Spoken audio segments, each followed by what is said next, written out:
A three-membered judicial council is judging an individual suspected of committing a crime. A suspect is guilty if at least two judges find him to be guilty. If a suspect is truly guilty, the probability that each judge will find him to be guilty is 0.7. If a suspected individual is innocent, the probability that a judge will find him to be guilty is 0.2. Experience shows that 70% of suspected individuals are truly guilty. First problem. Calculate the probability that a suspected individual is found to be guilty by a judicial council. Second problem. Calculate the probability that a suspected individual has been found to be guilty by a judicial council if the first judge has found him to be guilty. So let's solve these problems. Let A be an event that suspect is found to be guilty.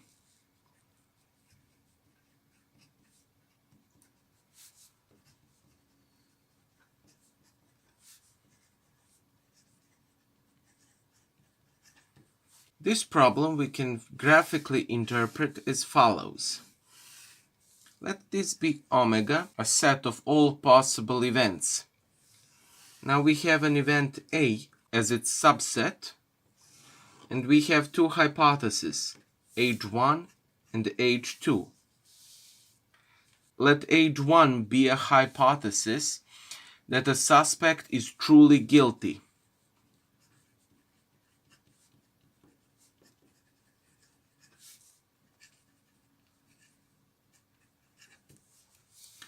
Let H2 be a hypothesis that suspect is innocent.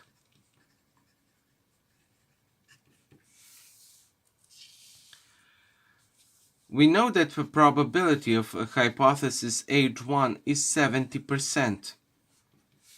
That is equal to 70 over 100, and that is 7 over 10. We can calculate the probability of hypothesis H2 as follows. Probability of hypothesis H1 complement, which is then equal to 1 minus probability of hypothesis H1, which is 1 minus 7 over 10, and that is 3 over 10. We interpret events in probability theory as sets, so we can do the following. Event A is equal to A intersection H1 union H2. This combined is equal to omega. Then this is equal to A intersection H1 union A intersection H2. We know that events H1 and H2 are disjoint. Well, that means that events A intersection H1 and A intersection H2 are disjoint. And that means that probability of an event A is equal to probability of an event A intersection H1 union A intersection H2, which is then equal as probability of an event A intersection H1 plus probability of an event A intersection H2. From a definition of conditional probability, we have that probability of an event A under a condition H1 is equal to a fraction where numerator is probability of an event A intersection H1 and the denominator is probability of an event H1. Well, that means that probability of an event A intersection H1 is equal to a product of probabilities, probability of H1 times probability of an A conditional H1. Respectful of the previous, for an event H2, we have the following. Probability of an event A under a condition H2 is equal to a fraction. Probability of event A intersection H2, probability of H2, which then gives us probability of A intersection H2 is equal to probability of H2 times probability of A under condition H2. Well, then we have that probability of an event A is equal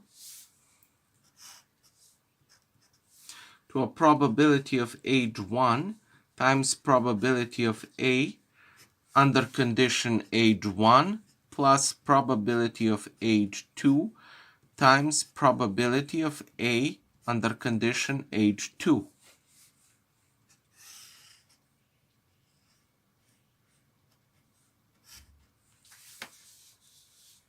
We know that probability of age 1 is 7 over 10, and we know that probability of age 2 is 3 over 10. Now we have to calculate the probability of an event A under condition age 1. Event A under condition age 1 is an event that suspect is found to be guilty when he is truly guilty. A suspect is found to be guilty in two cases: if two judges found him to be guilty, or the second case, if all three judges find him to be guilty. Then we have that 0.7 is a probability that each judge will find a suspect to be guilty. A 0.3 is a probability that each judge will find a suspect to be innocent.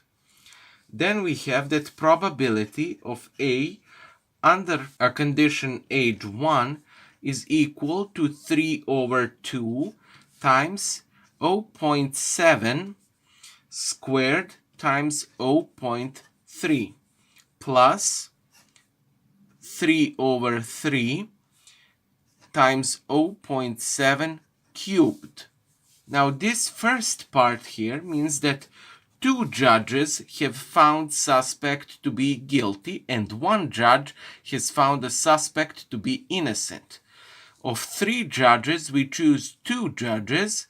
Those two judges have found a suspect to be guilty with a probability of 0.7 each. Because there are two judges, we have 2 over here, or 0.7 squared. One judge of these three judges has found a suspect to be innocent. So this is a probability of that judge, one judge, finding a suspect to be innocent. It's 0.3.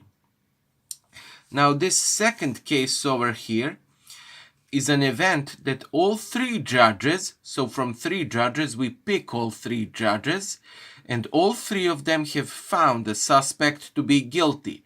Each of them finds a suspect to be guilty with a probability of 0.7, and that is because we have three judges, we have cubed. Now that leads us with a probability of A under condition age 1 to be 3 over 2 is equal to 3 over 1, which is equal to 3. So we have 3 times 0.7 squared times 0.3 plus, now 3 over 3, it is equal to 3 over 0, which is 1.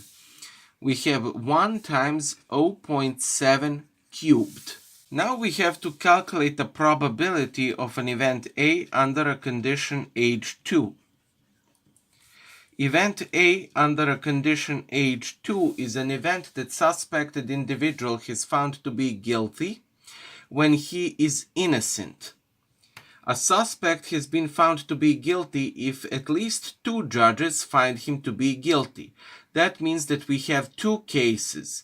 We have first case when two judges find a suspect to be guilty, and we have a third case when all three judges find the suspect to be guilty. Therefore, we have an 0.2 probability that an innocent suspect will be found to be guilty by each judge.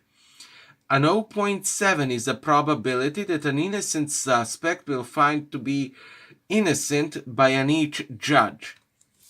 Then we have that probability of A under a condition age 2 is equal. Two cases. In the first case, we have two judges who find the suspect to be guilty. We have 3 over 2 because we pick from three judges, two judges. Those two judges are going to find the suspect to be guilty with a probability of 0.2. And we have one judge who finds the suspect to be innocent. And in second case, we have three judges who we pick from 3 judges, and with a probability of 0.2, each judge is going to find the suspect to be guilty. Well, that means that the probability of A under a condition H2 is equal to 3 times 0.2 squared times 0.8 plus 0.2 cubed. Well, then we have the following. A probability of an event A is equal to a probability of H1 times a probability of A under condition H1 plus a probability of H2 times a probability of A under a condition H2. Then we have the following. 7 over 10. This was 7 over 10 times a probability of A under a condition H1 was 3 times 0.7 squared times 0.3 plus 0.7 cubed plus probability of H2 was 3 over 10, and we have a probability of A under a condition H2 to be equal to 3 times 0.2 squared times 0.8 plus 0.2 cubed. Well, this, when we calculate it, we get 0.58, which means that there is a 58% chance that the suspect is found to be guilty by a judicial council. Now, our second problem is to calculate the probability that a suspected individual has been found to be guilty by a judicial council if the first judge has found him to be guilty. So let's solve this problem. Let B be an event that a suspected individual has been found to be guilty if the first judge has found him to be guilty. Then we have that a suspected individual is found to be guilty if he was found to be guilty by at least one more judge. Well, that gives us two cases. In first case, we have that one judge of the remaining two judges has found a suspect to be guilty, and in a second case, we have that both of the remaining judges have found a suspect to be guilty.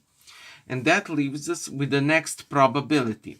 Probability of B under a condition H1 is equal to 2 over 1 times 0.7 times 0.3 plus, in a second condition, 2 over 2 0.7 squared. Now, this first case means that from the remaining two judges, one judge has found a suspect to be guilty with a probability of 0.7, and another judge has found a suspect to be innocent with a probability of 0.3. And in the second case, which is this one over here, we have that both of the remaining judges have found a suspect to be guilty with a probability of 0.7 each. And this entire case was done under an assumption of that hypothesis H1 is true. H1 hypothesis is a hypothesis that a suspect is truly guilty. Now we have all of this under a hypothesis H2. H2 hypothesis says that a suspect is an innocent person. So we have a probability of B under condition H2 to be equal to 2 over 1 times 0.2 times 0.8 plus 2 over 2 times 0.2 squared. If a suspected individual is an innocent person, we have two cases. In the first case, one of the remaining two judges has found a suspect to be guilty with a probability of 0.2, and a remaining third judge has found the suspect to be an innocent person with a probability of 0.8. Plus, we have the next case over here, which means that both of the remaining two judges have found a suspect to be guilty. Well, then we have that probability of an event B is equal to a probability of an event B intersection H1 plus probability of B intersection age 2, which is then equal to probability of age 1 times probability of B under condition age 1 plus probability of age 2 times probability of B under condition age 2.